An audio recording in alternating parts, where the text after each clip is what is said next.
All right.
All right.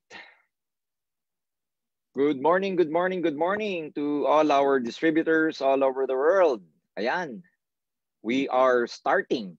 So it's February 26, Philippine time. It's 7:13. Good morning sa lahat ng ating empowered consumerism community and of course the EdPlan 2.0 community all over the world. So this is your Vice President for Business Development. So tonight is a very special night because again, I'm going to be connected with each and every one of you. Thank you for welcoming me to your home kasi I know maraming mga nakikinig ngayon na nasa bahay lang. Thank you very much for allowing the empowered consumerism, the management, me particularly to be in your house. Maraming salamat. And tonight is a very exciting night. Pero bago tayo magsimula, shout out muna tayo sa mga iba-iba nating mga kasama na nakikinig. Okay, sa mga nakikinig, Aim World, Judah Rufin Pereras. Hi! Sa mga kasama natin, may nabasa ako kanina from Bohol. Bulhot, Bohol, ha? Yung basa ko dito from CA Empire sa Jensen team. Hi to everyone. So I still have more time, few minutes probably to shout out to some of you. Watching from Cagayan Valley. Wow, imbag nga rabi kanyaya minidta. Mga taga Cagayan Valley. All right. Some people all over the world. I see some people from Saudi Arabia. Si Noemi. Hi. Noemi. Si Emmy from Saudi. Watching from Bahrain. Shout out sa inyo dyan kay Gina. So babati muna ako from Baguio City. Si Briones Aurora. Ayan, no? I will never be able to read all the names here dahil ang bilis. Si Binky, of course, from Cebu. Kilala natin ito. Si Jay Lagos. Alright, tapos sila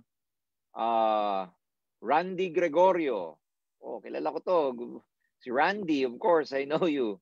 Si AJ Andales, yung anak ni, of course, our Hall of Famer, Flor Andales, is watching. Hi, everyone. Miss ko na kayo, mga taga Cebu. I'm seeing a lot of names from Binky, probably tinatag niya yung mga downlines niya. Welcome to our Easy Talk LT or leadership training tonight. We have very exciting topic for tonight. It's about, coming back from setback. Of course, from DM Ebora, one of our top distributors from Jensen. Hi, si Empire, and hi, DM. Of course, Grace. Hi also. So, maraming mga nanonood sa atin ngayong gabi. And again, this is a very interesting topic because, my topic, as I've said, is about coming back from setback. Kasi, sa totoo lang, wala namang excuse, no? Sa mga setback na nararamdaman na or may experience ang bawat tao. I mean, successful people or not, whether you're old or new in the business or kahit saang industriya, lahat tayo nakaka-experience ng setback. And not only in terms of our business, alam niyo ang setback present yan sa relationship, setback is present in personal health, career, in finances, in all facets o yung tinatawag na all areas of our lives, kasama talaga yung setback. No? Minsan, kahit natuloy-tuloy ka na, ang ganda na ng momentum mo, ang ganda na ng ginagawa mo, meron ka pa rin mararamdamang setback. And tonight, we will talk about paano ba or how do we deal with setbacks? Because as professional network marketers or as entrepreneurs, dapat, handa ka, ready ka sa setback. Sabi nga ni Elon Musk, no? Sabi niya, and this is a wonderful motivation. Sabi niya, if you need motivation to become an entrepreneur, don't become an entrepreneur. Galing. Sabi niya, kung ikaw, kailangan mo pa ng motivation para maging entrepreneur, hindi ka bagay maging entrepreneur. And one of the things that we as entrepreneurs must be able to really face with, yung lakas ng loob, with courage, is of course yung mga setback dahil hindi tayo mauubusan ng mga setback na yan. So, before I even continue, again, I would like to shout out some people who are just, tuning in or watching now. Binky, we miss you also. Binky, Flor, hi. And Ana Tordilla is watching. Albert Navarro, Jay Lagos. All right. Hi to everyone. Ayan. Yung mga ano natin to, yung mga loyal top distributors natin tong mga to na nakikinig sa atin. Si Gemma Misola. Congratulations, Gemma. Profit sharing na on Sunday. We actually had our rehearsal earlier. Nag-test na tayo ng technical. Don't miss our profit sharing and Silver Executive and Gold Executive Awards night this coming Sunday, because we have prepared a very wonderful virtual scene, or yung tinatawag nating virtual event. And dyan po kami busy for the last few days, including Doctora, of course, to really organize this wonderful event. So, again, before I even begin, welcome again to our Easy Talks. I miss, of course, doing these talks, but for the last few weeks, I've been very, very busy. And again, napaunlakan ako ng team natin, ng training team to, conduct this leaders training. So again, it is important, as I've said earlier, na ready tayo for any setback, because again, as entrepreneurs, we are faced with a lot of, you have to expect that there's going to be a lot of setbacks along the way, especially the bigger the goal, the bigger the challenges. Alam nyo na yan. But more importantly, how do we actually come back from a major setback in our lives? And as I've said, dun sa mga nag-tune in pala ngayon, ang setback is not only in our business, it can be in our relationship, it can be in our personal lives, it can be in our finances, it can be in our health. And there's gonna be a lot of setbacks in our lives as long as nabubuhay ka, especially pag may inaasam or meron kang gustong makuha sa buhay. So, my topic for tonight, ladies and gentlemen, is about, of course, what do you call this? Ayan, yan ang aking topic for tonight. Kailang ayusin ko lang, para dire-diretso tayo. Sorry. Okay. Ayan. Okay. Stop ko muna siya para ma-ready yung ating presentation. So again, it's very important that everybody must be ready for some setbacks that we will actually face in our lives, because as I've said, kasama talaga yan sa buhay ng tao, no? Hindi yan nawawala. Kasi pag may gusto kayong makuha, may gusto tayong ma-atim sa buhay, kasama lagi yan. Ang problema, pagka tayo po ay nadadala ng mga setback na ito. Pag sabing nadadala, naapektuhan tayo masyado. Of course, emotionally, mentally, kasama yan. But more importantly, alam dapat natin kung paano dadalhin. So again, my topic would be comeback from setback. And I'd like to start this training with telling you ano ba yung tatlong klase ng pamumuhay, or what are the three levels of living? Kasi may iba't ibang level ng living or pamumuhay. Anong level ka sa mga living na to? No? Anong level ka sa mga, nasaang level ka in these levels of living? And first and foremost, ladies and gentlemen, there is what we call the almost kind of living. Okay? And then ang susunod dyan, yung most kind of living, and yung tinatawag na utmost kind of living. So, tatagalugin ko muna, of course, almost, most, and utmost. Ito yung tatlong level ng estado natin sa buhay. Ito yung state or yung tinatawag na levels natin sa buhay. Pag sabing almost, of course, ang Tagalog na almost, tinitignan ko kanina, ibig sabihin yan is halos or muntik. Alright? Yung almost. Tapos yung most naman, yan naman yung ang Tagalog ng most ay pinaka. Alright? And then yung utmost, pinakamataas yan. Yung utmost, sa tatlong to, pinakamataas yung utmost. Ang Tagalog ng utmost is sukdulan. Yan yung pinakasukdulan, pinakamataas. So, we are talking about almost, most, and utmost, which is in Tagalog means halos. Yung most is pinaka, and the utmost is yung sukdulan. So, most of us, ladies and gentlemen, of course, pag pinag-aralan at sinurvey lahat ng tao sa buong mundo, kokonti lamang yung mga nakakabuhay or yung merong type of living where they are in the most or dun sa utmost. Ulitin ko, statistics show all over the world that many people are actually living in the most and utmost level of living. 90% of the time, a lot of people are just living in the almost level. Nandun lang sila sa almost level. Ano ba yung ibig sabihin ng almost, no? In Tagalog or in English, that means not quite, katulad ng sabi ko kanina, halos muntik na, or close to, sort of, or nearly. Ang Tagalog nga niyan, sabi ko is halos, or muntik, or malapit na. Yan ang ibig sabihin ng almost. And bakit importante ito sa topic natin? Because, again, dapat alam mo kung nasa ang stage ka or state ka or nasa ang level ka. Kasi minsan maraming tao, hindi nila alam or hindi sila aware kung paano or nasa ang level sila ng tinatawag na setback. No? Hindi nila alam na nasa setback stage na pa sila o nasa area sila ng setback. So, ang ibig sabihin ng almost is not quite, sort of, or nearly. Bibigyan ko ng example. Halimbawa, naglulus ka ng weight. Pag naglulus ka ng weight, tapos medyo hindi mo nakuha yung goal mo, ang sasabihin mo, I almost lost weight. Ayan, di ba? Almost lost weight. Halos nabawasan ako ng timbang. Pag sabing almost, ibig sabihin halos lang. Hindi talaga na isa katuparan. Hindi talaga nag-materialize. Almost only. Alright? I almost lost weight. Pwede mong sabihin, I almost signed up 7 heads or 7 accounts. Almost lang. I almost, close a deal. O kaya sabihin natin na, I almost saved money. So pag ginagamit natin yung word na almost, hindi talaga siya nangyayari or kasatuparan. Alright? Hindi natutupad. Kaya nga ang Tagalog ng almost is halos, muntik na.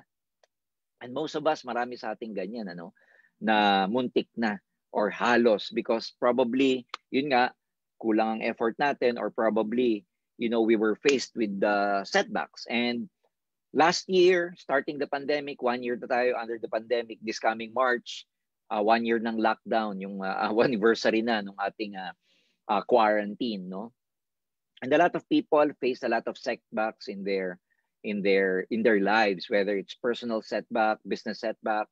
A lot of negativities happened last year and continuing until now. And probably a lot of you guys, marami sa inyong naka-experience in terms of your goals, in terms of your aspirations. Nandun kayo ngayon sa almost, no? Almost, like muntik na, halos. Kumbaga parang almost nandun na ako, dumating lang tong pandemic eh. Almost millionaire na ako, dumating lang tong pandemic eh. Magkakaroon na sana ako ng isang sign-up kung hindi lang dito kay COVID-19 eh. So, ang daming tao, they got stuck with the almost state or almost level because of so many things. Pag-uusapan natin mamaya yan. And malalaman nyo na yung COVID-19, yung pandemic, yung mga nangyayaring disturbances sa buhay, ay parte ng buhay. Mamaya i-defend ko sa inyo at may tawag tayo dyan. Because for most of us, shocking naman talaga tong nangyaring pandemic. But when I was reviewing these materials, I found out that, meron dapat talaga tayong tinatawag na mental readiness dun sa mga nangyayaring disturbances sa buhay. And I would like to expound on that later on. So, my goal tonight, ladies and gentlemen, is to at least give you information, educate you, train you on how you can get out from almost level or yung almost state of life to the utmost. Ang goal ko ngayon is ituro sa inyo yung paraan paano kayo makakaalis sa almost, dun sa halos na estado para makarating ka dun sa utmost, sa pinakamataas, dun sa sukdulan. Alright? That is my goal for tonight. And the truth is, ladies and gentlemen, katulad nga ng sabi ko, walang excuse dito sa mga setback na ito. But believe me, there is more to life than just living an almost life. Alam mo, marami pang buhay outside sa almost life. That's why I'm saying that you must not settle to the almost life. Huwag kang papayag na nandun ka lang sa stage ng almost. Huwag kang papayag na nandun ka lang sa stage ng halos. Kunwari, nandun ka lang sa stage ng halos successful, halos kilalang distributor, almost top 20, almost top 50, almost top 500, almost millionaire, almost legend, almost popular distributor. Kung lagi ka lang nandun sa almost, you are not actually maximizing your life and you will never be happy because the truth is, sabi ko nga, there is more to life than just living the utmost life. No, that's very important. Dapat naiintindihan niyo 'yun. Like, I realized that na ako mismo dumaan sa struggle sa buhay. I came from a low-income family, and yun nga, we were struggling and all. But what I want you to understand, ladies and gentlemen, is that maraming paraan paano mo maaalala or paano mo malalaman yung talagang calling mo. And for many people, paano nyo ba malalaman kung para saan ka talaga? Paano mo ba malalaman kung ano ba yung calling mo? Ano ba yung passion mo? Kasi dyan tayo nawawala eh. Minsan, we live an almost life, hindi natin na ma-maximize yung gusto nating buhay kasi tayo mismo, hindi natin alam kung para saan yung talent natin. Hindi natin alam kung nasaan yung passion natin. Hindi natin alam kung nasaan yung calling natin. Hindi natin alam kung saan tayo excited.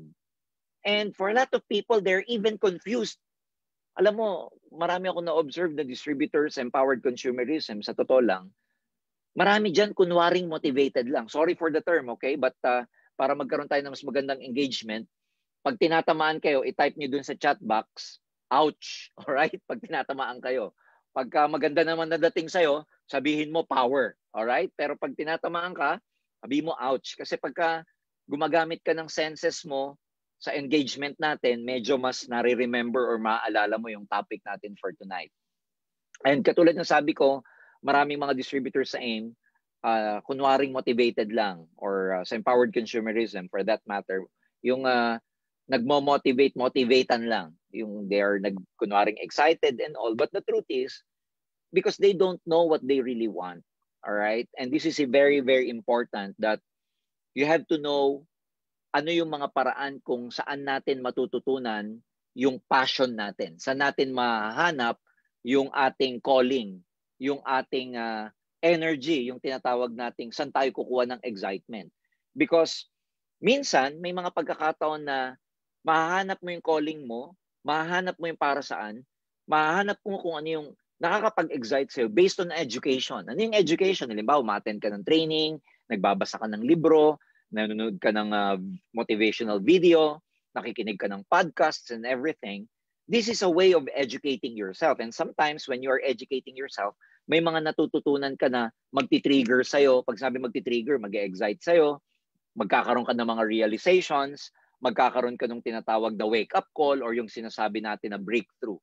Another way para may matutunan ka or ma-excite ka or malaman mo kung ano yung motivation or hinahanap mo yung excitement mo is by conversation with other people. Alam nyo, sa totoo lang, for the last few years, ang dami ko natututunan pag nakikipag-usap ako sa iba't ibang mga tao. Ang dami ko natututunan pag, I am conversing with a lot of people kasi you draw a lot of information from a lot of people. So, ang dami kong natututunan in cases na new ideas, may mga nagtitrigger sa akin, may mga nare-realize ako, marami akong realizations just because I am conversing with some people na especially mas may experience sa akin o kaya naman mas iba yung kanilang linya na may matututunan ka sa area of expertise nila. So, these are ways kung paano natin mahahanap kung ano yung magpapa-excite sa atin o kaya dito natin makikita kung ano yung mga bagay na pwedeng, may matutunan pa tayo. And another thing is what I call observation. Minsan may mga matutunan ka just by observing other people, especially in our business. Mag-observe ka lang ng mga top leaders kung ano yung ginagawa nila. may mga matututunan ka. Ibig sabihin, malalaman mo kung ano yung, malalaman mo kung ano yung pwedeng gawin mong strategy, malalaman mo rin kung ano yung pwedeng magpa-excite sa'yo. And these are all relative to my next, slide, because lahat tayo, tandaan nyo to, no? Kung wala kang excitement ngayon dahil may setback kang naramdaman na encounter, kung may problema kayo, kung matindi yung pinagdadaanan ninyo, kung meron kayong loneliness, kalungkutan, frustration, problems, challenges, issues, and again, setback, tandaan nyo, nung ipinanganak tayo sa mundong to, meron tayong tinatawag na momentum. Momentum para magtagumpay. Tandaan nyo yan. Whatever setback you're going through, whatever challenges you are going through, whatever personal issues that you have, we were born in this world to have a momentum and make things happen. That's very positive. It's regardless, no? Regardless yan kung anong background mo. Pero lumabas tayo sa mundong to, believe me, na meron tayong momentum para magtagumpay. Alright? Kung it doesn't matter kung ipinanganak kang mahirap, it doesn't matter kung pinanganak kang mayaman, it doesn't matter kung pinanganak kang may kapansanan, kung pinanganak kang, out of wedlock and everything, lahat tayo may purpose sa mundong to, at ang tawag doon, lahat tayo may momentum. Sometimes, most of you, hindi nyo alam kung ano yung reason nyo sa mundong to. Hindi mo alam kung ano yung purpose mo. Hindi mo alam kung ano yung calling mo. And malalaman mo yung mga calling na yan. Where would you learn that calling? Saan nyo matututunan yung calling na yan? Based on your education, katulad yan, training, nakikinig kayo, conversing with a lot of people, and observation, dyan yung malalaman yung momentum ninyo. Dyan yung marirecall yung tinatawag na momentum ninyo. And it's very important because sometimes when we are faced with setbacks, akala natin malas tayo. Akala natin hindi tayo mahal ng Diyos. Akala natin hindi na tayo magtatagumpay. Akala natin we are stuck. Akala natin hanggang doon na lang tayo. But let me remind you that when we were born in this world, when we came out of this world, we have a momentum. In fact, nung paglabas mo, iyak ka ng iyak eh. Ang lakas ng iyak mo eh. You were shouting because you have the spirit inside you. You have momentum inside you. You have energy inside you. Kaya ka sigaw ng sigaw. Wala pong pinanganak dito na bumubulong nung lumabas. Lahat tayo nung lumabas dito, sumisigaw, iyak ng iyak, galaw ng galaw. And we were at the top of our voice because that shows we have the spirit, we have the momentum.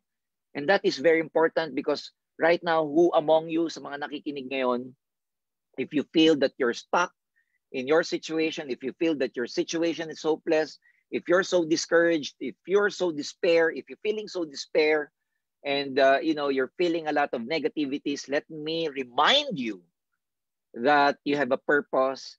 You came out of this world with a momentum. You came out of this world with full of energy, with full of excitement and spirit, and a lot of people around you were very happy, clapping for you when you came out of this world. That in itself are signs that you will become successful. Sign yun na magtatagumpay. It's just that maraming disturbances na lumabas along the way and you do not know what happened. And I am reminding you now na I'm telling you now that you are bound to become successful. I'm telling you now na you are not designed to live just an almost life. There is more to living an almost life. Tandaan niyo po mabuti yon. So, every one of us, ladies and gentlemen, everybody is called for something in this world, no? We are called for something amazing. Tandaan niyo yan. We are called for something amazing. Kaya huwag kayong magpapadala sa mga minor setbacks, minor problems ninyo, minor issues ninyo, and everything because, as I've said earlier, you are destined for something great. And how would you know that, ladies and gentlemen? How would you know that? Because you have the momentum. Alam mo, dinefine sa dictionary ang momentum. Pag tinignan yung ibig sabihin ng momentum is energy. Ibig sabihin ng momentum, it is your drive. Alright? In fact, naramdaman nyo to nung bata tayo eh. Naalala nyo nung bata tayo, meron tayo nitong momentum. 2 oras kang naglalaro, walang hinto, ayaw matapos ang araw. Because you love what you're doing. You have that kind of energy. You have that kind of drive, your force. You have that kind of push. In fact, nung una kayong networking, una kayo mag-empowered consumerism, you have that kind of momentum, kausap dito, kausap dyan, hindi kayo humihinto, hindi kayo nagugutom, hindi kayo napupuyat. I mean, napupuyat ka pero hindi ka napapagod, hindi kayo naantok. Ang tawag doon, momentum. But for some reason, because of setback, nawala itong momentum na ito. And my goal tonight, ladies and gentlemen, is to bring back that kind of momentum in your life because, yan ang magtutulak sa atin para magtagumpay kung meron tayong momentum, kung meron tayong energy, kung meron tayong drive, kung meron tayong force within. Bakit maraming napapagod sa inyo sa pag-i-aim? Bakit, walang energy? It's because you are not able to retain or you are not able to rediscover. Hindi mo nare-rediscover yung momentum mo. Maaring may momentum ka, kaya lang, ang dali mo namang ma-discourage na wala yung momentum mo. Maaring may momentum kang sipag-sipag mong mag-prospecting nung una, kaya lang sunod-sunod yung discouragement, sunod-sunod yung Indian mo, sunod-sunod yung no mo, yung rejection mo, nawala yung momentum mo. Nag-shift ka na supposedly from offline, nag-shift ka na from offline to online, and nandun na sana yung momentum, kaya lang for some reason, ang dami mong rejection, ang grupo mo hindi ka agad nag-adapt sa online marketing, and so there was an interference, there was a disruption, kaya nawala yung momentum. Yung iba dyan, malamang sasabihin nyo sa akin, sir, tuloy-tuloy na sana ang grupo ko bago mag-pandemic eh. Dumating lang si COVID-19 kaya nawala yung momentum natin. But ladies and gentlemen, it's just a matter of rediscovering, renewing, all right, that kind of momentum. And pag-uusapan natin yan ngayon mamaya, no? Kaya marami sa atin may momentum na antala na stall, o ibig sabihin napahinto ng iba't ibang mga dahilan, and this could be in many forms, no? So that's why I am encouraging you now, if you're going through something, if your goals are not materializing, if you're having a hard time building your group and all, if you're facing a lot of issues, if you have personal problems, relationship problems, if you've experienced attrition last year because of the effect of the pandemic, if your group, lost the fire, those are just setbacks. But again, lumabas ka sa mundong to, na-recruit ka, napasama ka sa Easy Community because in the first place, meron kang momentum para magtagumpay, and nalilimutan mo lang yung momentum na yun sa dami ng setbacks na pinagdadaanan mo ngayon. So I'd like to remind you that you are destined to become successful if you will be able to renew that momentum again, if you are able to rediscover that momentum again. And I hope that with this training, you will be able to remember again and renew and of course, rediscover your momentum. So, bakit ba nawawala yung momentum na maraming tao? Halimbawa, ikaw nung bata ka, ako nung bata ako. Pag tinanong mo ako nung bata ako, alam mo, gusto ko maging astronaut. Because as a child, wala ka namang limitation eh. As a child, ang spirit mo, carefree. Wala kang pakialam. It doesn't matter kung mahirap, mayaman kayo. It doesn't matter kung nagugutom ka, basta pag nangarap ka nung bata ka. Unlimited, no? Limitless. Sky's the limit nga, sabi. Hindi eh. Walang limit. So gusto ko maging astronaut. Yun yung momentum kasi may momentum ako. May momentum ako sa pangarap ko. Kaya lang pag na-realize mo yung reality ng buhay, later on, malilimutan mo yung momentum mo, maririmutan mo yung energy, yung spirit, yung nagpupush sa'yo, yung drive mo, malilimutan mo because of some realities around you. When I realized we were poor, when I realized na mahirap pala mag-astronaut, nung marami na ako na-realize, alam nyo kung ano pinangarap ko, lagi ako nakakakita kasi nun ng mga PLDT repairman, yung umaakyat sila ng poste, tas naglalagay ng kable. Gustong-gusto ko sa sapatos nila, yung spike, yung gumanon sila sa poste, nakakakyat sila hanggang sa tuktok kasi ang post nung araw, kung maalala nung iba, hindi naman concrete ang post nung araw, poste, kahoy, log. Kaya yung mga repairman, whether from Meralco, PLDT, mga cable guy, merong spike yan sa boots nila, tapos umakyat ng ganun. And yun na lang ang ginawa kong pangarap. Sabi ko, kung gusto kong maging ganyan pagdating ng araw, kasi natutuwa ako na may mga tools sila sa belt nila, naka-helmet, tapos tuwang-tuwa nga ako dun sa kanilang spike boots, no? And then later on I realized na engineering pala yung ganung pwede pala sa engineering yung ganung career, yung ganung klaseng pagtatrabaho. So, and then I ended up being an engineer. But the point is, you know, meron tayong calling talaga na para sa atin. And because of so many things, nawawala yung tinatawag kong momentum. And ngayon ko i-reveal ano yung nagpapastop sa momentum nyo. Ano yung nagpapalimot sa momentum nyo. Ano yung mga bagay kung bakit hindi nagmamaterialize yung mga pinaplano natin. And this is very, very important. And I want you to have a realization about this because merong mga tinatawag na life interruption. Because ang buhay hindi naman smooth sailing. Ang buhay ay, alam mo na, merong mga, merong mga, kumbaga sa dagat, maalon, hindi siya kalmado lagi. May madadaanan kang bagyo, may madadaanan kang matataas na alon, minsan may tidal wave pa, minsan may mga kung ano-ano pang mga natural calamities that can be around or that can be faced when you're sailing. In life, what you have to accept is this, no? Laging merong tinatawag na life interruption. And ang interruption, ibig sabihin niya, yun nga, interruption, guguluhin ka, bubuwagin ka, isi-shake ka, and this interruption can be in forms of disturbances.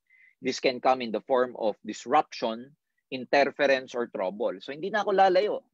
Nagkaroon tayo ng matinding life interruption last year in the form of COVID na nagkaroon po nung pandemic. And a lot of us got affected by this. That's why marami sa atin nawalan ng momentum. Marami sa atin ang ganda-ganda ng plano sa grupo. Biglang na-stop because of these disturbances, because of this disruption. Ang dami yung plano mag-out of town, mag-event, magpunta sa beach, mag-bonding, mag-team building. Ang dami-dami. And then all of a sudden, here comes COVID-19 and the government, you know, put the entire country on a lockdown. And so, ang tawag doon interruption and nakakapanghina, lalo na pag may momentum ka, lalo na pagka ang dami-dami mong plano para sa negosyo mo, sa grupo mo, sa family mo, and then this happens. But what can you do? Let me ask you, what can you do? Kaya nga siya tinawag na life interruption because as long as we are all living, merong interruption. Ang pangit naman kung ilalagay ko dito, dead interruption. Wala namang ganon. Ang interruption ay nasa buhay. And as long as we are living, there will always be an interruption. And so, what can you do? I mean, pumutok ang bulkan. What can you do? Are you gonna blame nature? Are you gonna blame God? Nagkaroon ng COVID-19, nagkaroon ng pandemic. Ang initial reaction natin to blame the Chinese people. But what can you do? Anong gagawin mo? Di ba? Hindi naman ito yung something na pag meron kang sinisi, matatapos na. It is something na, ladies and gentlemen, pagka nagkaroon ng interruption, mabilis ka dapat mag-adjust. And when there is life interruptions like disturbances, disruptions, what you have to focus on are things that you can control rather than things that you cannot control. I will repeat, pag may mga life interruptions, what you focus on are things that you can control rather than things that you cannot control. We cannot control COVID-19. We cannot control the lockdown. We cannot control COVID-19, the pandemic, the government. We cannot control pagbaba ng ekonomiya. We cannot control, companies laying off workers. Hindi natin makokontrol. Napakaraming bagay na hindi natin makokontrol. Pero ang kaya mong kontrolin, yung isip mo, yung galaw mo, yung action mo, at saka yung feelings mo. And that's why a lot of us in empowered consumerism, including the EdPlan 2.0 all over the world, marami sa ating mga leaders, ang bilis nag-adjust, ang bilis nag-adapt. Sanay na sanay before sa online, they were quick to adapt. Ano ginawa? Ayan, nag-online, nag-aral ng new skills, nag-adapt ng new skills, nag-level up, ini-stretch nila yung sarili nila. Because the truth is, pag may mga setback mga kaibigan, iba-ibang responses ng iba't ibang mga tao. Pero kung gusto mo magtagumpay, dapat ang response mo proactive, something that can create production. Whether when I say create production, production doesn't just mean in our business. Production means something that something that creates result, whether it's about your personal life, your health, your relationship, your job, your career, your business, or whatever. Important thing is Pag gumawa ka ng paraan, pag ikaw hindi naapektuhan, pag ikaw nag-adapt, in-stretch mo yung sarili mo, nagpahanap ka ng panibagong skills, you will become productive. That's the bottom line. And the truth is, during this pandemic, maraming na-reveal, maraming lumabas during this pandemic. Maraming lumabas na tunay na leader at maraming mga lumabas na nagli-lideran lang pala. Na pagdating ng tunay na labanan, nawawala na, nahihirapang mag-adjust, nahihirapang mag-adapt, hindi marunong mag-acquire ng new skills. And so maraming revelation during this pandemic, but what I can guarantee you is that the people who became successful, the people na mas lumaki pa ang grupo, lumaki pa ang cheque, ano ginawa nila? It's very simple. They focus on things that they can control. Ano yung mga yun? Nag-focus sila sa activities nila, nag-focus sila sa online activities, nag-focus sila sa improvement ng skills nila online, tinignan nila kung ano yung iba't ibang areas na kailangan nilang i-improvise, nag-strategize sila, nag-planning sila. Those are things we can control. But if you focus on saying, hihintayin ko na lang matapos tong COVID-19, mamamatay ang negosyo mo. Hihintayin ko na lang matapos tong COVID-19, etc. Ladies and gentlemen, believe me, madami tao ang nag-quarantine. And sa dami ng daong nag-quarantine, pati ang pangarap nila, kinwarantine din nila. If you want to become successful, and to those people na nag-succeed, believe me, nag-quarantine, pero hindi nila hinayaang i-quarantine ang mga pangarap nila. Hindi nila kinwarantine yung kanilang momentum. They can quarantine us. They can lock us down sa mga bahay natin. But they cannot quarantine our dreams, our spirit, our momentum, our energy.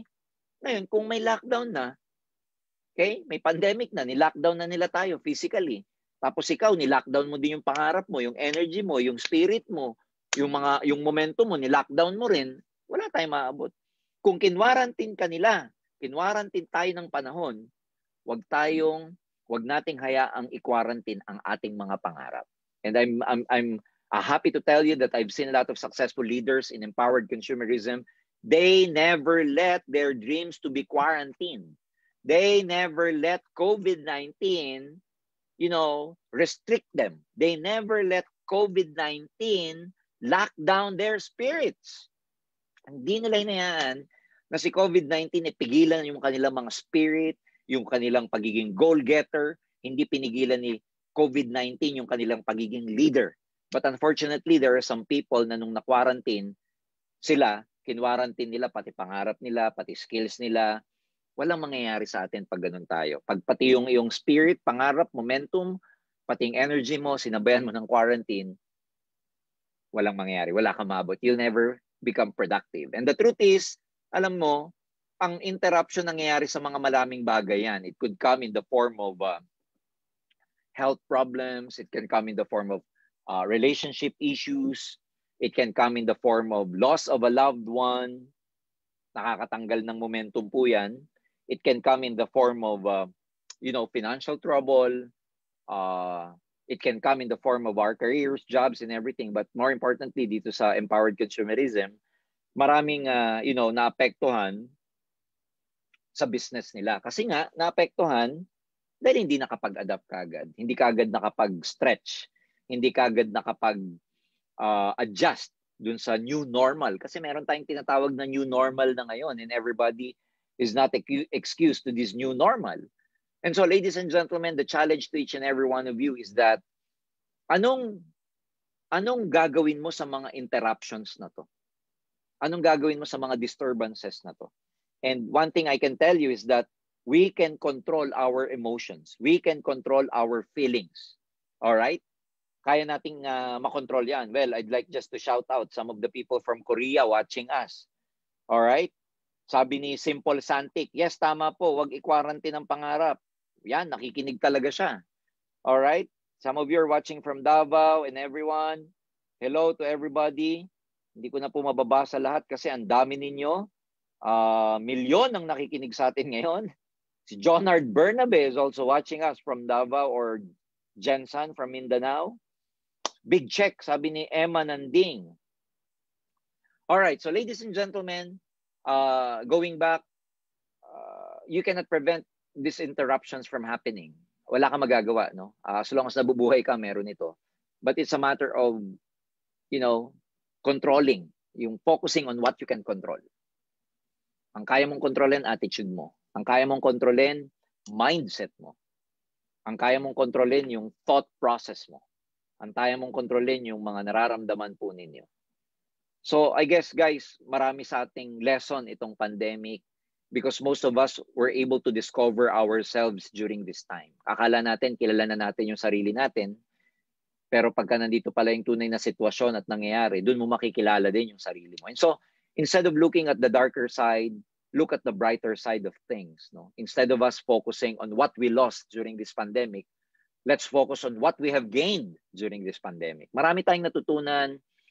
Dito lalabas yung tunay na leadership mo. Dito lalabas yung skills mo.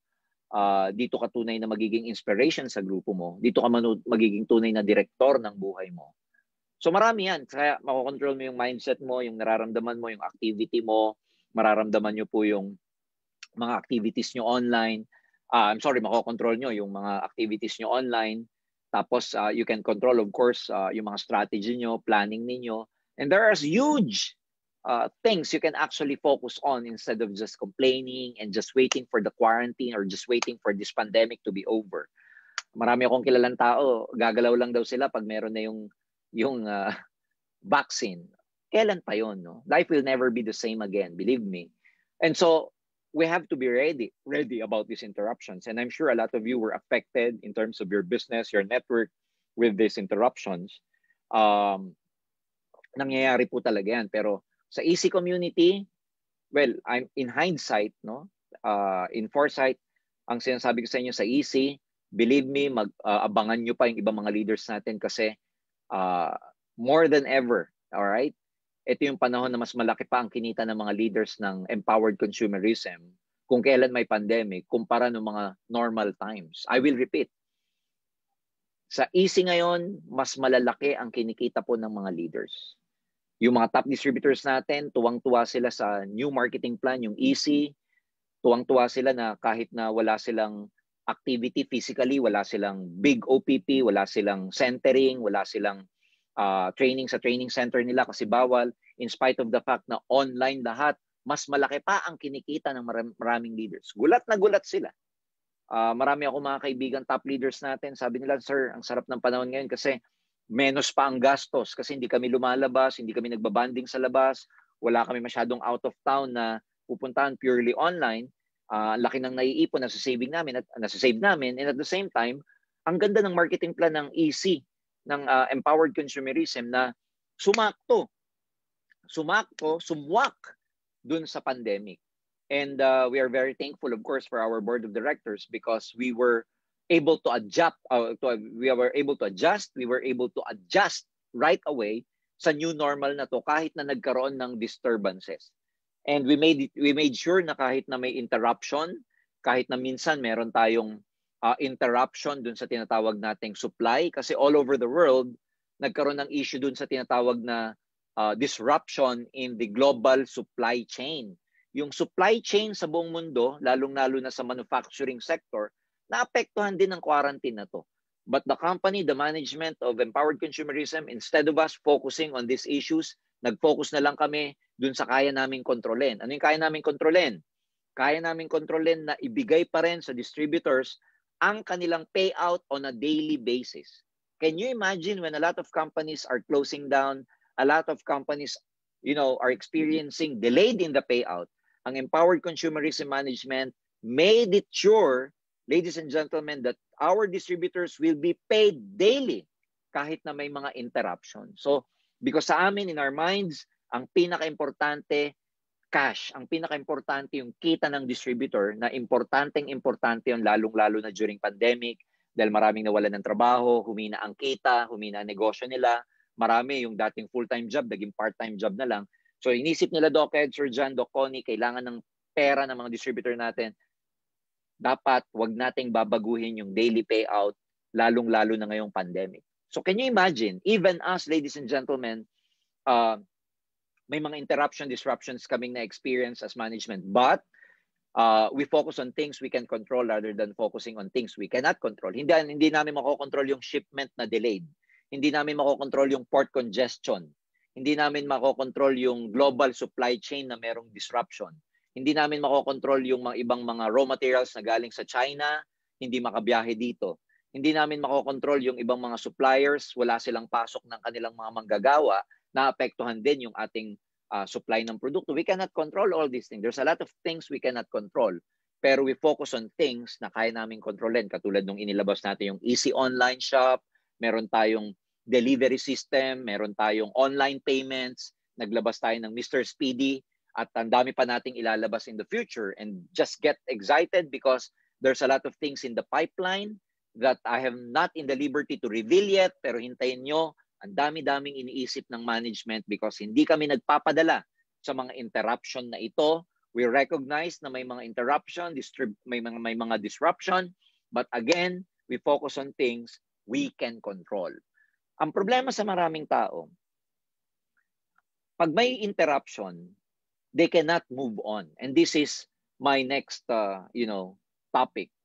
Most people, when they are faced, ladies and gentlemen, with interruptions, with disturbances, when they are faced with so many setbacks, guess what? They sit in the setback. Some people, they settle in the setback. Worse, some people, they cement themselves in the setback. Ayan, maraming ganyan, ano? Maraming mga tao na pag may matinding issue, matinding problema, wala, hindi na gumagalaw. They sit in the setback. Wala na. Na-discourage lang. Yung 7 heads, naging bato. Wala na, ayaw na nila. Alright? Yung hindi na sila gumagalaw. No? They sit in the setback. Sometimes people settle in the setback. Yung bang tipong hinahayaan na lang nila yung sitwasyon nila na ganon. Hinahayaan na lang nila yung production nila mapako sa ganon. Hinahayaan na lang nila na isa lang ang downline nila at hindi na sila nagre-recruit ng iba. Hinahayaan na lang nila na one left, one right, tapos na. And some people, when they are faced with, a real setback and, a major heavy problem, they cement. Para bang sinisimentohan na nila yung sarili nila sa problema, no? Doon sa kinalalagyan nila. And if you want to live an utmost kind of life, if you want to go out from almost life or almost kind of life, kung gusto mong mag-level up from almost, halos, para mapunta ka dun sa sukdulan, dun sa mas maraming benefit, mas maraming, mas magandang tagumpay, mas may achievement. If you want to live an utmost life coming from an almost life, ladies and gentlemen, you have to really get out from your setback, or you have to come back from your setback. So malalaman mo mga tao pagka nasa matinding tawag nito, nasa matinding setback, malalaman mo yan sa mga sa mga words din nila. All right? Marami kayong makikita mga tao pag tinanong mo, ito yung example. Pag tinanong mo, ano ka ba? Single o married? Maraming mga magsasagot sa inyo imbis na sumagot ng single or married. Malalaman nyo, sasagutin ka, separated. Pag inulit mo lang yung tanong, no, what do you mean? Are you single or are you married? Ang isasagot, I'm separated. Na hindi mo naman tanong kung separated siya or divorced siya. Ang tanong mo is, single ka ba o married ka? Now, why do a lot of people, pag tinanong mo yung ganun, married ka ba or single, sasabihin separated. You know what? They are sitting, settling, and cementing themselves in their setback. Hindi pa nakaka-move on. Tapos pag tinanong mo, ilang years ka na separated? 19 years ago. Can you imagine that? 19 years ago, they've been separated, pero hanggang ngayon, they sit in their setback. Minsan may maririnig ka na, ang dami nilang mga dahilan na, kumbaga, ngayon kasi maaga kasi ako nakapag-asawa, maaga ako nabuntis, etc. Ang dami nilang dahilan. And these people, when you hear them, I got pregnant at 19, I got pregnant na 18, dito nyo malalaman na pagka lumalabas to sa mga tao, they are sitting in their setback. Kasi mahuhuli mo ang tao sa, di ba sabi nga nila, mahuhuli mo ang isda sa bibig. And you will know a lot of people, if they are still living in their setback, they're sitting in their setback or settling in their setback sa mga words na lumalabas, sa story na lumalabas sa bibig nila. And let me tell you this, marami akong nakikitang mga distributors, leaders, na may mga posting about becoming a better version of themselves. Let me tell you this, all right? When you settle in the setback, ang nangyayari sa'yo is a discount version of yourself. I shall repeat. You know, discount version of yourself, okay, when you settle in your setback. You are not becoming a better version of you, but rather, you are discounting yourself. Para mong binibigyan ng discount, pinabababa mo yung sarili mo. Yung bang, ang lumalabas sa'yo, yung discount version of yourself when you settle in the setback. Get out of there. Nangyari yan 19 years ago. Nangyari yan isang taon nang nakakaraan. Yung iba hindi pa rin makamove on kasi yung downline ko, iniwan ako. Yung leader ko lumipat sa ibang kumpanya eh. Yung upline ko kasi nawala eh, iniwan kami. Wala tuloy nag-guide sa akin. Ladies and gentlemen, do not settle in your setback. Move on. All right? Nangyari yan, matagal na panahon na. Okay? Matagal na panahon na. It's about time that you really move on. Ang tagal mo nang nakipag-break, ang tagal mo nang daladala yan. Again, if you settle in your setback, hindi ikaw yung better version of yourself, but yung discount version of yourself. Again, kung medyo tinatamaan kayo, pakisabi, ouch. Pagka hindi ka naman tinatamaan, sabi mo lang power. Sabi ni AJ, mag-move on ka na, jello yung ko. Sino ba yung jello yung ko na yan? Okay? Yung iba sabi ni Jures, correct po. Dapat wag susuko kung ano man pagsubok sa negosyo mo. Yes, sabi naman ng iba. Watching from Laguna, etc. Okay?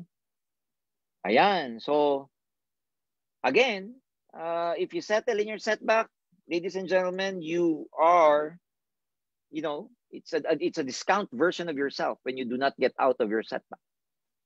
Kaya mga kaibigan, yung iba sasabihin pa, okay ako eh, kaya lang nag-asawa ako, yan tuloy. I was on fire. But when I married him or married her, nawala yung fire. Get out of your setback. Tama na yun. Move on ka na. Nangyari na yun.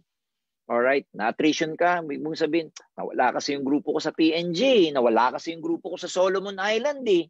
Yung leader ko kasi lumipat eh. Yung ibang kumpanya kasi kinahoy yung grupo ko eh. Ladies and gentlemen, those are interruptions. Accept na may ganun. Hindi lahat ng bagay maganda.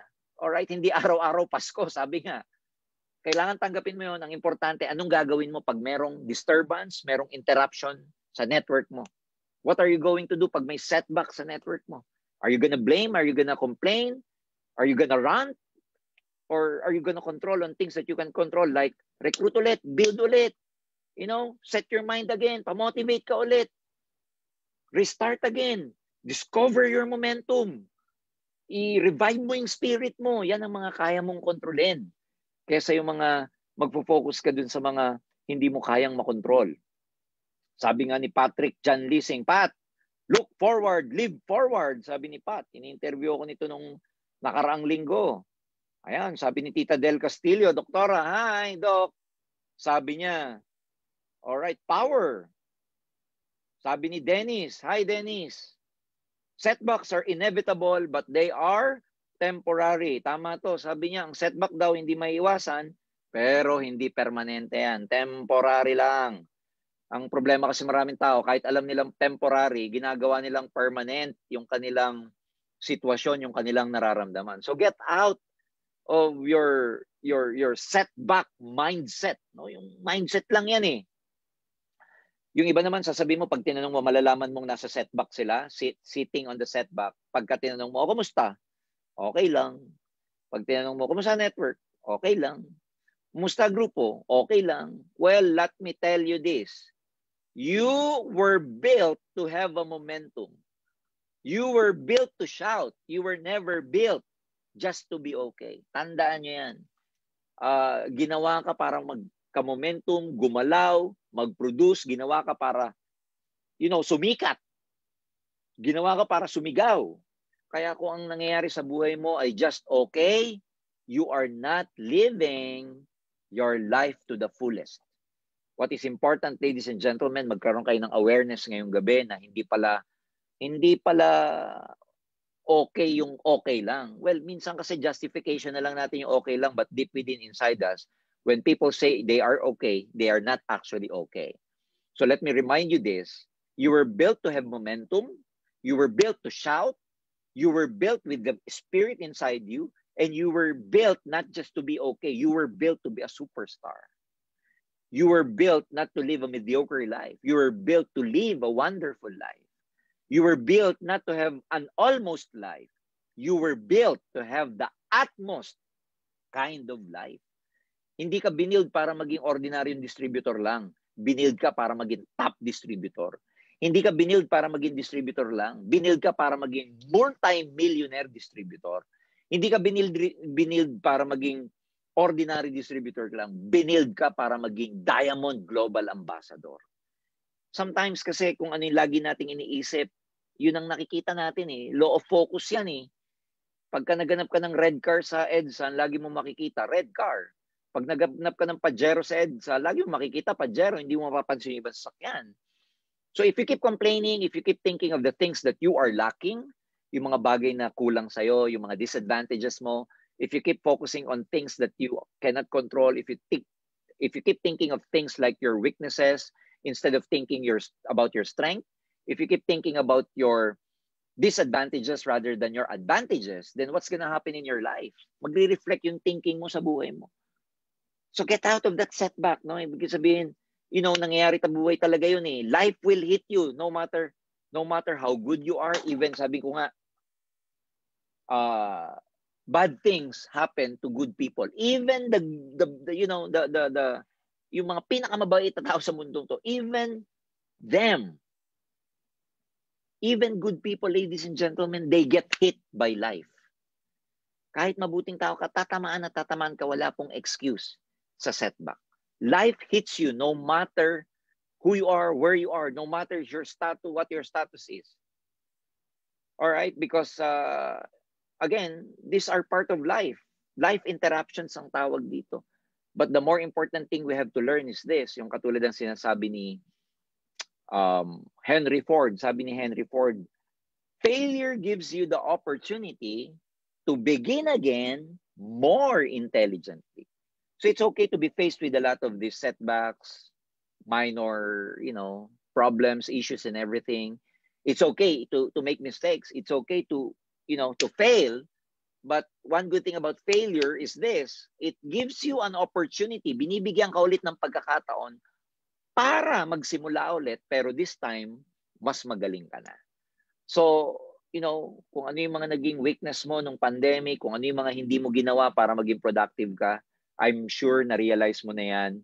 Bawi ka ngayong taon na to, no? Bawi ka ngayong taon na to. Bawi ka ngayong 2021. Move on na tayo from 2020 to 2021.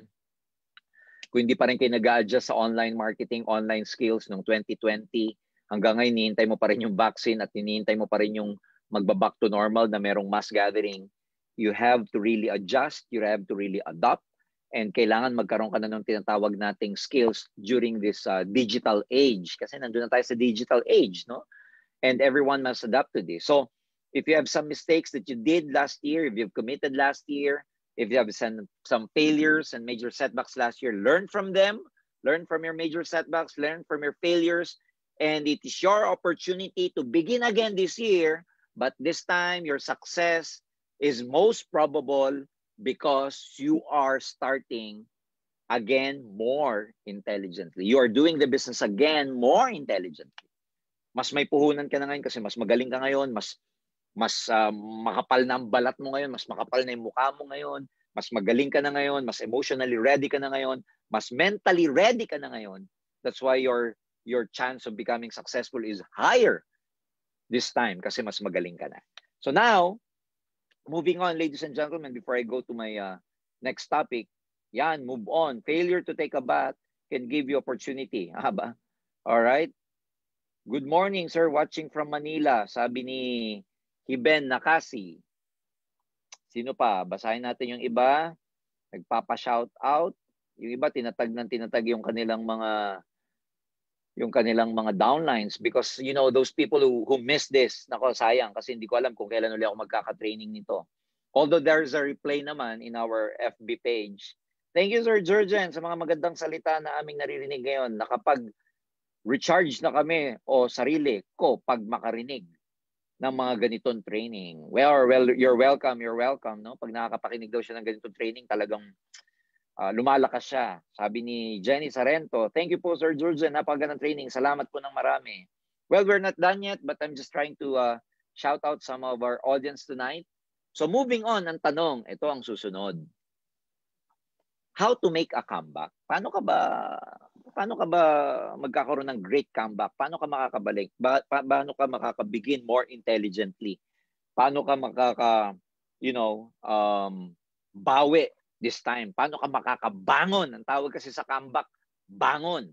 Paano ka makakapunta from almost life to utmost life? Ayan, yan ang goal natin for tonight. Okay? Una, gising ka na. Become awake. Gumising ka na, sister. Gumiting ka na, brother. No? Because a lot of people have been sleepwalking throughout their life. They have been sleepwalking through this COVID-19. Ang tagal mo nang nakatulog sa setback na yan. Ang tagal mo nang nagdadrama. Ang tagal mo nang affected. Ang tagal mo nang hindi nag-move on. Ang tagal mo nang lumuluha. Sorry for the term. Ang tagal mo nang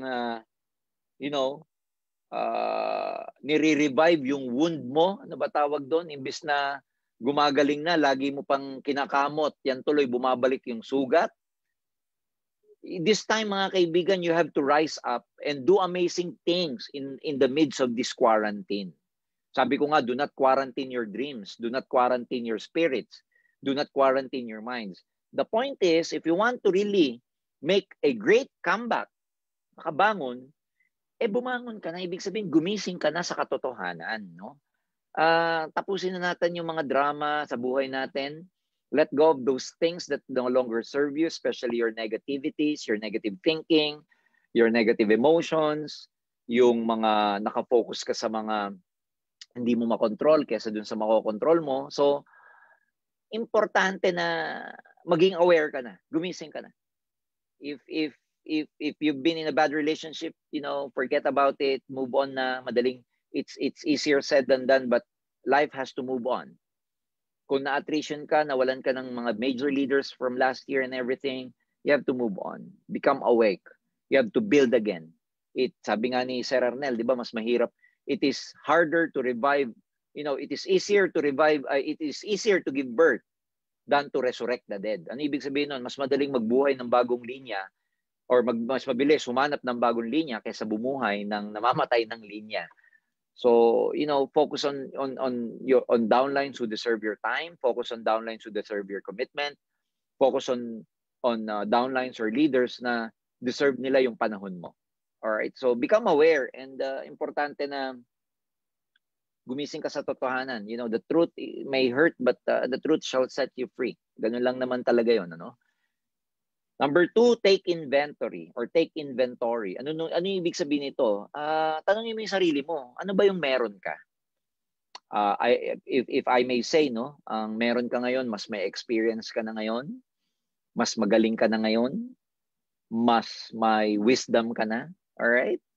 Compared to the previous years, probably na, hindi mo na-attain pa yung success mo, dapat lumakas yung loob mo na mas magiging matagumpay ka this time because mas marunong ka na, you've learned your lesson, mas battled ready ka na, battled scarred, marami ka nang tinatawag na marami ka nang tinatawag na scar because marami ka nang napagdaanan.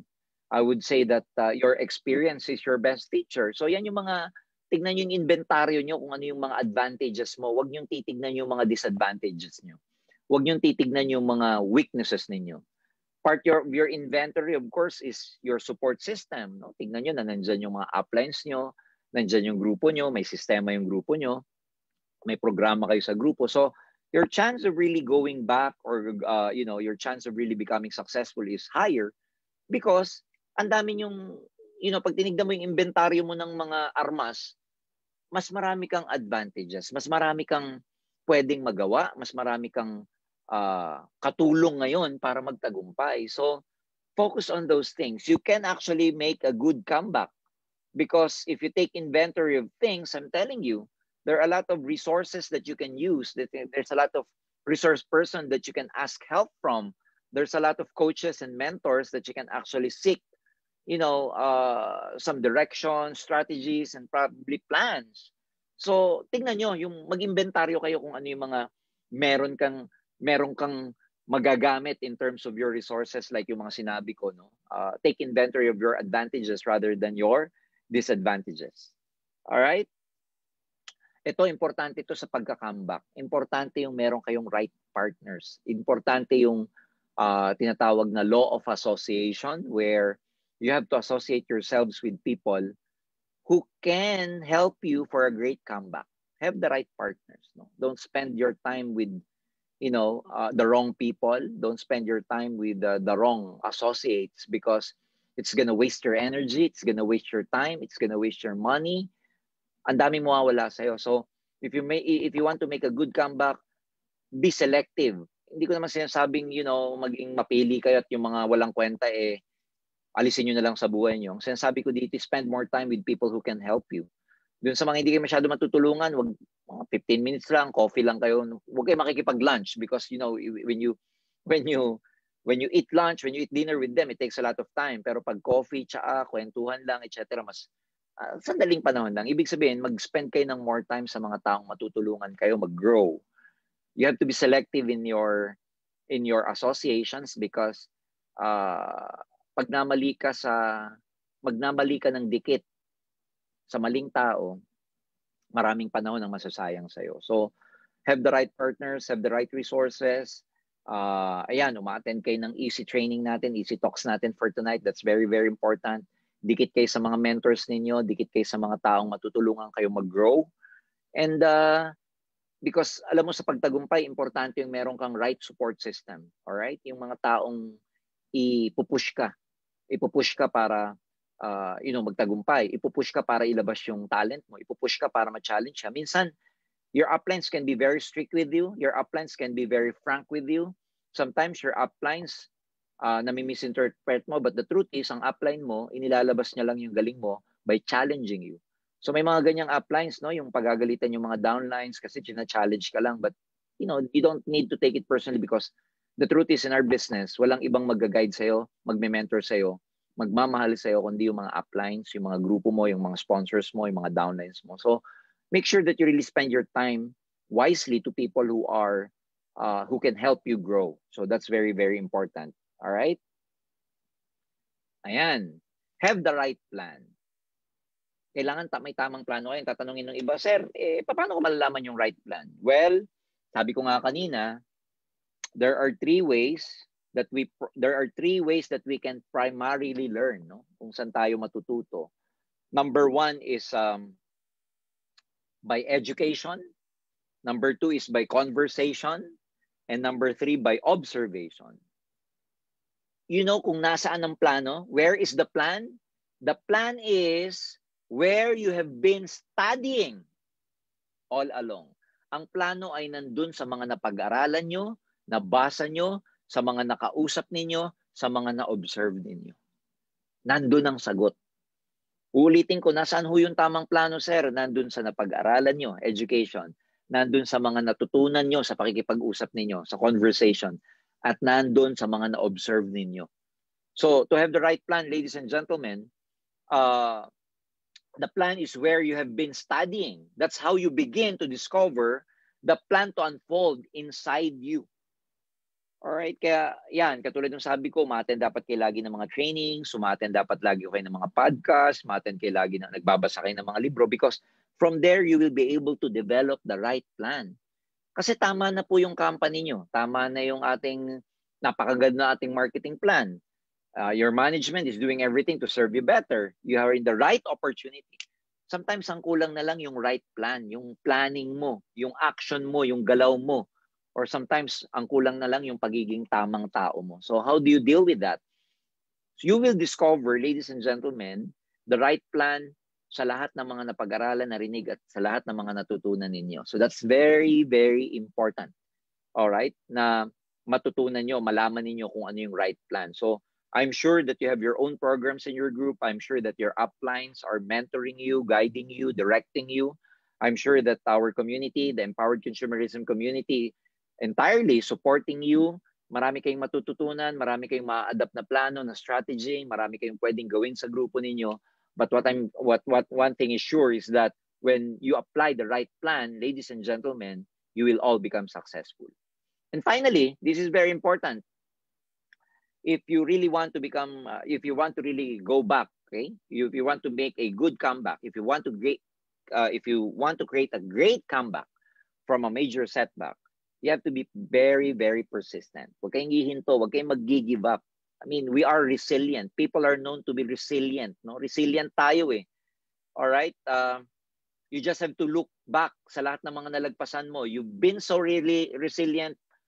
Matibay ka, magaling ka, kaya mo, powerful ka, walang makakapigil sa'yo because tignan mo lang lahat ng mga napagdaanan mo, enough na yun para sabihin mo sa sarili mo na kaya mo talagang magtagumpay. People like us, ladies and gentlemen, tayong mga entrepreneurs, networkers, people like us, we don't easily give up. Tandaan nyo yan. Yung mga taong katulad natin, tayo yung mga pinakamatitigas, tayo yung mga pinakamakakapal, tayo yung mga resilient sa lahat, makapit, kahit anong mangyari, hindi basta-basta nag-give up. And I'm telling you, we are the kind of people who are persistent. And believe me, this 2021, this is your time. Panahon mo na to, ladies and gentlemen. Panahon mo to. So, let's all blast through March. Let's blast through April. Let's blast through May, June, until the end of the year. Hataw, focus, wag hihinto. Gawin yung mga nararapat na bagay. Lagi magpaka-busy. Do not ever give up. Lagi maging persistent. Gawa kayo ng mga daily routine na, create daily routines that will make success inevitable. Ibig sabihin, humataw kayo na hindi nyo maiiwasang magtagumpay. Ayan, sabi ni Binky, palaban ako. Talagang may power, palaban ako. Sabi ni Clint, God bless po, dami namin natutunan. Welcome. Sabi ni Edgar, watching from Medina, KSA, Kingdom of Saudi Arabia. Ayan. All right. So we have a lot of people who are engaged now. Engaging in our talks, no? Ayan. Sabi ni Kelly, in EC, I'm proud to have the right partners in the right place and in the right time. Congratulations. Ang galing nun, ha? Ayan. So, be persistent, meaning gawa kayo ng mga bagay araw-araw na hindi nyo maiiwasan. Ibig sabihin, that will make success inevitable, hindi nyo maiiwasang magtagumpay. Magtatagumpay at magtatagumpay kayo. Kaya, dapat ang ritual nyo tuwing umaga, magtatagumpay ako, I will succeed no matter what happens. I am powerful. Gumawa kayo ng daily affirmations, yung mga sinasabi nyo sa sarili nyo. If you have to repeat that 10,000 times hanggang maniwala ang utak ninyo, do it. Because maniniwala lang ang utak pag paulit-ulit mong sinasabi. Hindi mo makukuha yung I am powerful, isang beses lang, powerful ka na. No. So ulit-ulitin mo yun, araw-araw until maniwala yung sarili mo. Kasi minsan kahit na hindi naniniwala yung sarili mo na powerful ka, kahit hindi naniniwala yung utak mo na powerful ka, pero pag paulit-ulit mong sinasabi, maka 10,000 times ka, pustahan tayo. Your brain will believe you and you will do powerful things and you will create powerful results. Minsan kasi tayo mismo kulang sa galaw, kulang sa paniniwala. Binobola lang natin yung sarili natin. Sabi mo, kaya ko to. Pero pag natutulog ka na, mukhang hindi. Di ba? Ang gawin mo, kaya ko to. Kahit may demonyong bumubulong sa'yo na hindi mo kaya. Sabi mo sa sarili mo, kaya ko to, magtatagumpay ako. If you have to repeat it 10,000 times, do it until such time that is inculcated, that it's so engraved in your mind, in your brain, that your brain has no choice but to believe that you're actually powerful. Gawin niyo yan. Sabi ni Marie, hi Marie, miss ko na yung gelato dyan sa Spanya. We learn a lot, sir. Thank you very much. Hi, Peachy. Hello. Miss you, Peach, from CDO. Albert. Ha. Tama eh. Albert, miss you. Ayan, sila Jen Cuenca, Berago, AJ Palabanto. Ayan, tama yan, AJ. So, you know, how do you paano ka magiging persistent, no? Kung meron ka inferiority complex, sabi mo sa sarili mo, I am confident, I am confident, I am confident, I am confident. Repeat every day hanggang maka 10,000 ka. Pero believe me, bago ka pa maka 10,000, confident ka na. So, use positive affirmations. Be persistent sa mga affirmations mo. Pustahan tayo pag lagi kang nagpe-present, lagi kang naglalatag, lagi kang nag-online presentation. Kahit marami kang rejection, but if you have to do it 10,000 times, pustahan tayo sa 10,000 times kung hindi ka maging global ambassador. It's just a numbers game. It's just a numbers business. Imposible naman sa 1,000 kakausapin mo, imposibleng walang mag-sign up sa'yo. It's just becoming persistent. Imposible naman sa 10,000 palay na itatanim mo, walang tutubo. Yan ang power ng persistence. There is power in numbers. Pag alam nyo paano gumamit ng numero, hindi ka mabibigo. Problema kasi minsan, ang gusto natin 1:1. Pag nagtanim ka ng isa, gusto mo, ani agad ng isa din. Walang ganun. Okay? Walang ganun. Meron at meron kang itatanim na hindi mabubuhay. Meron kang kakausapin na hindi tutubo. What you need to do is to just be persistent. If you want to develop yourself personally, personal development, be persistent sa sarili mo. Be persistent. Kung hindi ka marunong ng mga online skills, be persistent. Aral ng aral ng aral. Parang pagigitara lang yan. Gitara ng gitara ng gitara hanggang matuto. Pagka ikaw ay nakasang isang taon na, 365 days na nag-i-strum, imposible namang hindi mo pa mas perfect yan. Hindi posibleng hindi mo pa alam ang chords. Imposibleng hindi mo pa alam mag-strum, mag-plucking, everything. There is magic in numbers. So if you want to really make a good comeback, make number as your ally o yung tinatawag nating kakampi mo. So gawa kayo ng mga tinatawag nating daily ritual para mapagtagumpayan nyo yung mga setbacks na pinagdadaanan nyo. But at the end of the day, ladies and gentlemen, if you take all this into consideration, I know that in due time you will make a great comeback.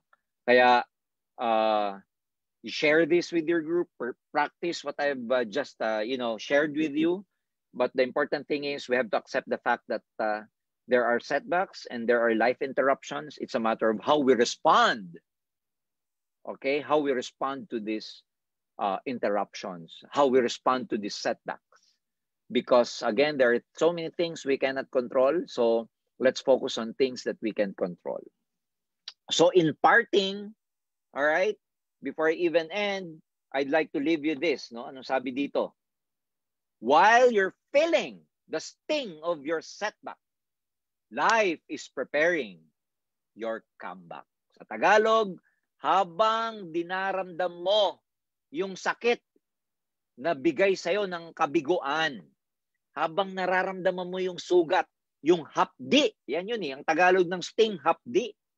Habang ninanamnam mo yung hapdi, habang nararamdaman mo yung sakit ng mga kabiguang yan, ang buhay, life, ay ipiniprepare ka, hinahanda ka, alright, sa matinding pagbabalik mo, sa matinding pagbulusok mo, sa matinding pagbangon mo. Kasi pag sabing comeback, pagbangon. Ayan, sabing galing yan. Kaya yan ang ginawa ko last slide because ang galing ng kasabihan na to na habang ikaw ay ramdam mo yung sakit, yung pain, yung hapdi ng mga pagsubok ng buhay, lalong-lalo na yung mga kabiguan, ang buhay pala ay prepare o inahanda ka sa pagbangon mo. At yung pagbangon mo, kakaiba.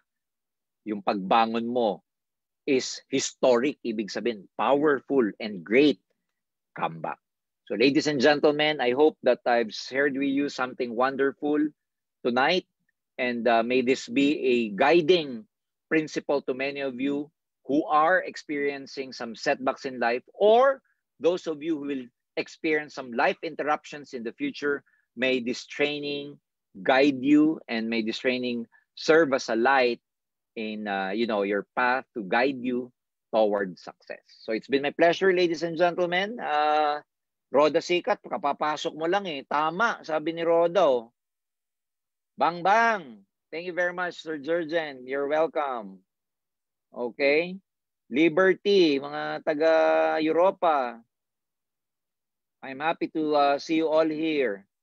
Okay, sabi ni Jen Berago, the great comeback. Ayan, never give up, and etc. All right. Tita Del, be persistent. So, ladies and gentlemen, thank you very much for your time, and of course for allowing me again to enter your house, because that's one thing about this technology. You allow us through Zoom, through Facebook Live, to enter your house, and of course to get connected with you. So it's been a pleasure. God bless each and every one of you. We appreciate you guys. Stay loyal, and ladies and gentlemen, power to our EC community all over the world. Thank you very much. Thank you, thank you. Ayan. All right.